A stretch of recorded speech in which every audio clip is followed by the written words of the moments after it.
wife's dream car. She's always dreamed of owning this thing, and the ability to just give this to her. I mean, no words can describe it really. I just, yeah. So we came here and we picked it up. I believe it was $120,000 before tax, after taxes, insurance out the door. It was over $130,000 out the door. At first, she was again her practical self, because my wife is very practical. She's thinking, "Are you sure you want this? I mean, you know, how about a sedan? You can carry more than 2 people." You know, and you know, we already have a family car, and so that I said, no, this is going to be a weekend machine, just you and me. We can take the top down, go down the coast, and this is why I love my wife so much. I mean, I know she wants a car. It's her dream car, but she's still thinking about her family. She's still thinking about being practical and stuff. I said, finally, no, this is a reward for us achieving this goal. And then at that point, she just became a psycho. You know, in that case, you know, she wanted, what color you want? And we took a test drive, and she just fell in love with the car.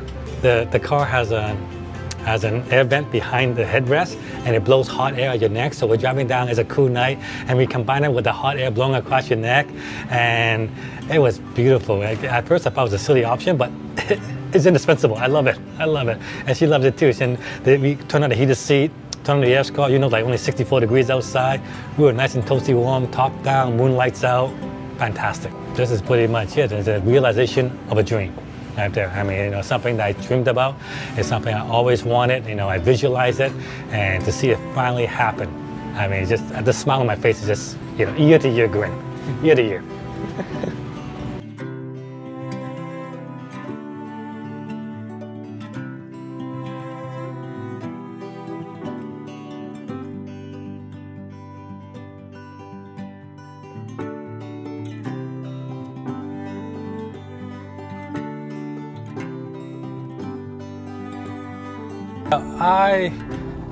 People look at my blog now, they figure, you know, this is how it's always been. The truth of the matter is, I came from a very humble background. I didn't came from money. I said, I was born and raised in mainland China.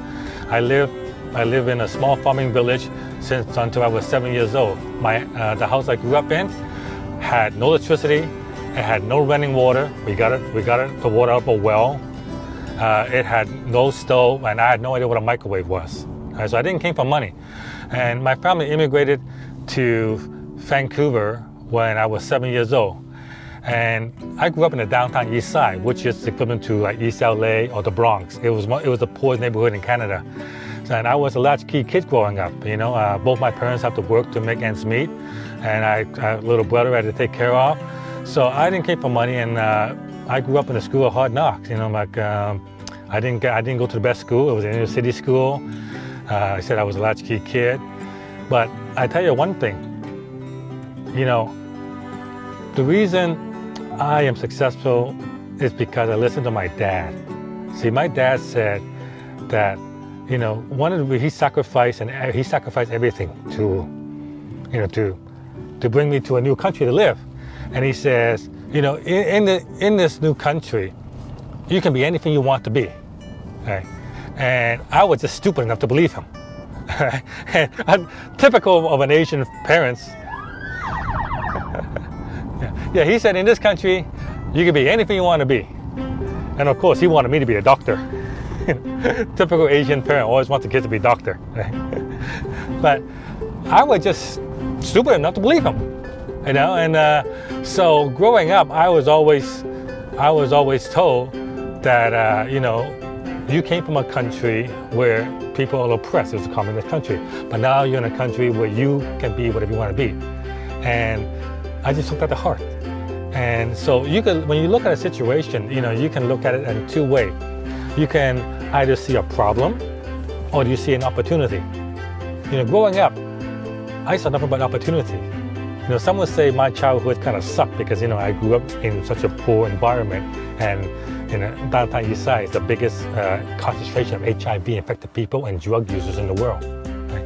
So some people say my life sucked, but actually all I saw was opportunity, because even though my Vancouver, the poor neighborhood I grew up in, was very bad by average standards, it was still better than life in China, because I actually have a toilet that actually flush. In China, we are in our house. You do your business, you push it away. Right? So when opportunity comes along, I don't see anything as a problem. I see everything as an opportunity, and that's how you should see something. You know, you don't have problems. All you have is opportunity. Before I discovered the internet, I had a regular bricks and mortars business, and so that meant 6 days a week, 12-hour days. It was a lot of hard work, just a lot of long hours, and I wish that on my worst enemy. I never do it again. I had rent, I had lease on equipment, I had employees to pay, and by the time everything gets paid, there was almost nothing left for me. So some days I barely make more than minimum wage. But you know, to everyone else, they figure, hey, business owner must be successful. And I know there's a lot of business owners who can relate to what I just said. Yeah, it felt really, really bad. Like I said, a lot of the time I was just stressed out, you know, wondering like, you know, it's like 5 days into the month, I need to come up with rent and I don't have it. So, I mean, couldn't sleep at night, couldn't just pull my hair out because I was just worry and stuff like that. At least I learned from it, you know, and then it took me a while to figure out that you cannot be afraid to fail, right? Because that's how you learn. That's how you learn. I mean, so I failed. And I failed miserably, you know, because the business wasn't making any money. Well, it didn't make enough money for me to live on, right? But it also allowed me to rethink everything, because I discovered that, you know, there has to be a better way. So that's when I started looking. I went looking for better ways. So in a way, that business, my first business, is actually a blessing, because without it, I wouldn't have discovered the internet. My daughter is the most important thing in my life to me, and I want to make sure that she has a better life than what I had. So, and I'm lucky in that I've been able to provide for her an environment, a family environment. Like, she's grown up with both parents in the house. Like, and I realized a lot of households, both the husband and wife work, and you know, daycare raising our children. Right? And I've been lucky in the sense that she has grown up with both parents, and to her, she thinks that's normal.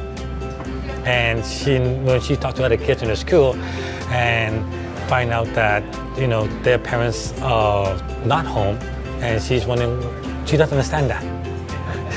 And it's something that is unique, and I want to do, and it's something that I provide for her. So. Awesome. Thank you.